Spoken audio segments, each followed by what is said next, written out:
A política brasileira possui uma longa história.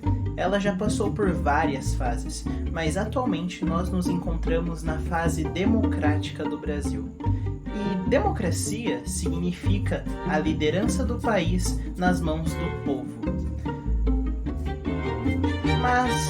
Mas será que isso é realmente verdade?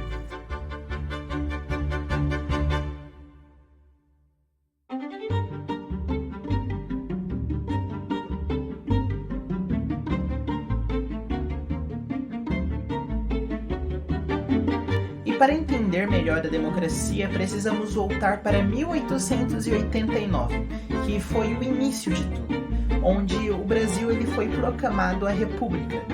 Então, desta forma, seria implementado um sistema democrático no nosso país. E o sistema democrático funciona com base no poder do povo. E o povo iria votar, com base de votações, escolher um representante para que possa governar o país inteiro. Então, com isso, era feito as eleições.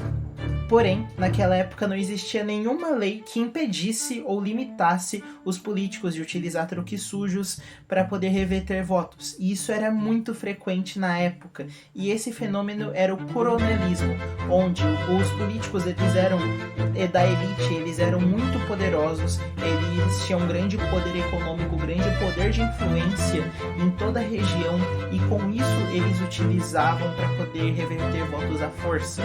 E eles faziam isso utilizando as armadas. E esse é um dos motivos para eles serem chamados de coronéis. Eles obrigavam a população a votarem neles, e caso eles não votassem, poderiam ser violentados ou até mesmo mortos pelos coronéis. E dessa forma, os coronéis conseguiam um grande poder de influência ao redor de todo o Brasil. A era dos coronéis só teve fim com a urbanização do Brasil depois do período de Getúlio Vargas, onde com o tempo a população começou a sair da zona rural e ir para a zona urbana. Não só isso, mas começou a surgir leis mais sólidas sobre o que os políticos poderiam fazer ou não.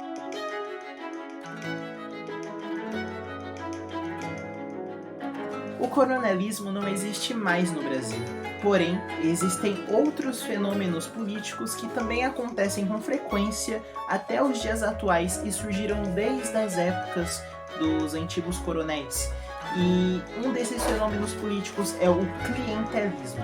O clientelismo é a prática onde o político oferece favores ou serviços ou produtos à população para que a população vote neles. E apenas aqueles que votaram receberão esses produtos, esses serviços. E isso é muito prejudicial ao país, porque, por exemplo, imagina um político que ele ofereceu cestas básicas para um grupo de pessoas para que elas dessem um voto para ele. As pessoas que passam fome e precisam das cestas básicas, ao elas votarem naquele político corrupto que está utilizando do clientelismo para conseguir votos, elas estão impedindo que um político bom, que realmente propôs um projeto contra a fome realmente eficaz, que não só atendesse às pessoas que votassem nele, mas também atendesse a todo o país, que ganhasse.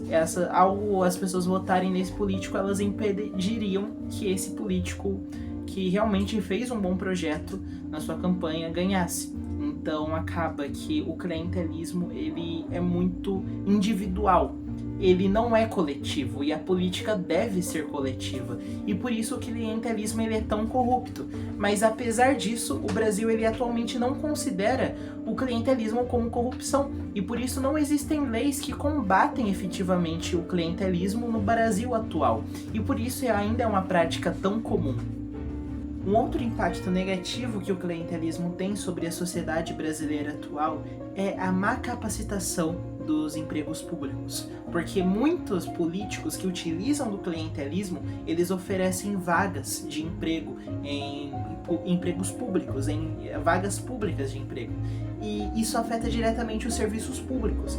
E quando os serviços públicos são afetados, porque quem está começando a trabalhar neles não são pessoas estudadas e capacitadas que passaram em concursos, mas são pessoas que tiveram a sua vaga colocada por conta que votou em algum candidato, acaba que a qualidade dos trabalhadores começa a decair e a qualidade dos serviços públicos começa a decair, assim como o IDH do país também começa a decair.